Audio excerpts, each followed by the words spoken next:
Welcome,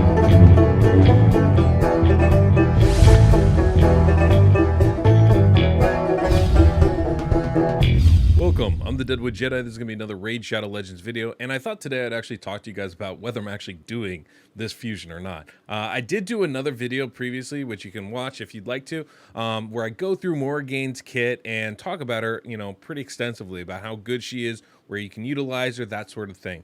And my overall conclusion is she's okay, she's not too shabby. But the question is, do we want to do the fusion? Because, doing a fusion is not just a question of, do I want this champion on my account, but it's also, do I have the resources to get this champion, to go through all the steps necessary for the fusion? And we have a couple different types of fusions typically. We have fragment fusions, which generally are considerably easier than the one we have going on right now, which is one of those full fusion events, right? Now, the difference, obviously, the fragment fusion, you complete certain areas of the game, right? You do your tournaments, your events, and with those, you get fragments for this champion, right? So you have to do, whatever, 8, 10 different events. It's still a pain in the butt. It's still not easy to do, but it's considerably easier than what we have going on right now, where if you can see the screen, you have to get this one rare and get them 16 times, level them up, rank them up, and ascend them so that you can then get each of these, 4 copies of this one legendary or this one epic, who then you also have to rank up, level up, rank up, and ascend as well in order to fuse the legendary champion, who I'm sure at some point after all that work, you're going to want to level up, rank up, and ascend just so you can utilize her. It's a lot more to go through, right? So not only do we have more events typically, but we also have a lot more work to be done, right? This means you have to farm those individual potion dungeons to make sure you have enough potion pots to ascend all these champions like you want to. You have to be able to get enough chickens and farm that in order to be able to actually level them up, rank them up. It's a process, right? And on top of that, one of the things that we need to talk about is the fact that the schedule for this fusion is brutal. I mean, brutal. Not only is it starting and we're like in the middle of it right now, and you have all these events, but the issue is you're not getting anything outside of this. So you basically can't get an extra epic. Typically with these events, there's an extra epic available out there for it, right? So maybe you want to do the fusion, or maybe you don't want to skip 1 or 2 events, and you can do that. At the moment, that's not the case, and that's actually way more problematic than it should be, right? That's always a big issue because, the truth is these are a lot of events. It's hard to do, and it takes a ton of effort to be able to do it, right? So, you want to be able to pick and choose a little bit and maybe take a day off from the game here and there. But unfortunately, that's not the case. And it's just not the case, right? So that's going to be the biggest issue.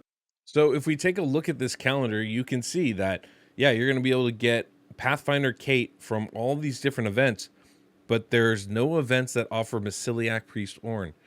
That sucks, right? We've always had at least 1, if not 2, options to be able to get it. And in fact, I remember back in the day where you could get just the epics by doing certain events and finishing high enough. You didn't even have to go through all the trouble of getting all of the rare champions, but it lent you the option of actually getting an extra epic for your account while still getting the legendary. As it is, you have to choose. And quite frankly, for many of the people out there right now, getting Basiliac Ornn is going to be more beneficial than getting the legendary Morrigan. So this is definitely an issue as far as like our approach to it, whether it's worth doing these fusions or not. So not only do you have to invest all the stuff just to get the champion, right? And the requirements seem to keep increasing. Part of that's just our impression of it, right? It always feels like it's more and more, and maybe that's not quite the case, but the fact that they're taking out the epic definitely does affect things, I think, in a very negative way. So it does feel like these are harder events than they used to be, which is problematic. And I'm sure there's going to be some people in the chat, in the comments down below, letting us know exactly how much those requirements have increased over time. But this is an unfortunate kind of change, right?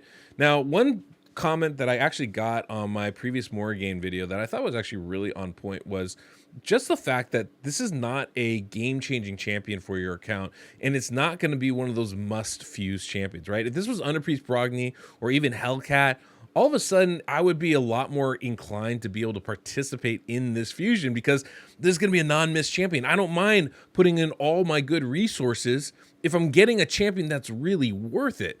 But right now, Morrigan's kit is a little bit of a mixed bag, right? In some respects, she's an incredible speed boost champion. In some respects, she's a solid debuff champion. But they don't really mesh super well. And you can see that in that video I did. She's okay. She's brings some good stuff to the game. It's not like she's a trash champion, but she's not the kind of champion that's a non-miss champion, the one that you go, oh, I gotta get this one, right? And so because of that, it's a little problematic, right? It's just not quite on the same level. And so I don't know that it's really worth it to even really participate in this event at all. And actually, that's going to be why I'm skipping. I thought about it, and, honestly, I prefer to hold on to my resources right now.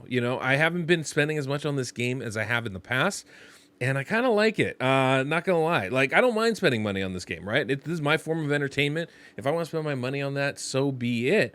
But all those resources that I've been able to save up, this does not feel like the event to drop them on, right? There's always going to be another one of these fusions coming. They happen all the time. So being able to pick and choose, I think, is a good way to go about things. Now, that doesn't mean that you should skip it, right? You got to kind of make that choice for yourself and where your account is. Like I said in my video before, if you don't have a speed lead champion, Morrigan's going to be a really good option for you. She does have one of the best speed manipulations in this game, right? It's definitely on par with somebody like a Sylar, but a big boost for your team, a turn meter reduction for the enemy team on top of a speed buff. Those are all really nice skills to be able to bring into the table. So I definitely like her. I think she's going to be solid for a lot of people in this game. But the rest of her kit doesn't really synergize with that approach of using her. And so there's a limited ceiling on where and how much you're going to be able to utilize this champion. There will be better options down the pike, right? Whether you can pull a Kymar or an Arbiter, or, you get yourself, I don't know, a Lysandra. There's going to be better speed champions out there in this game. So that's one of the reasons why I'm like, I like her. I like her a lot, but I don't feel like this is at all worth going through the trouble of this fusion. So I hate doing these kind of videos. I really like to be as positive as I can, but I just got to be honest. This doesn't seem like the fusion for me. So I don't know. I thought I'd share that with you guys because it seemed like something that I had omitted, not on purpose, just didn't include what I was doing. And partially just because I wasn't 100% sure, right? I want to do the fusion. I like doing them all the time because my philosophy is if you have a chance to get a legendary, get the legendary, right? That's what we play this game for. Got to catch them all. But, after thinking about it a little bit, I realized like I didn't want to put in all the work necessary to get this champion. And I'd rather hold off, save those resources for the next event that's coming down the pike, whatever that happens to be. So that was my thinking on this. Hopefully this kind of makes some sense to you guys. I don't know. But I am interested to hear whether you guys are going to do the fusion or not. Actually, why don't you guys leave a comment down below. Just get yes or no. It's simple thumbs up, thumbs down, fusing or not fusing. I just like to get an idea what you guys think in general. Is this the kind of champion that you plan on going for or not? And I think there's an argument to be made either way. I don't think it's a cut and dry case. Every account's going to be a little bit different, and your needs and your resources are going to be a little bit different as well. So keeping all that in mind, I'm interested to hear what you say. Anyway, guys, I thought this was, something worth sharing. So if you enjoyed, please don't forget to subscribe, hit that notification bell. Until next we meet, I'm the Deadwood Jedi.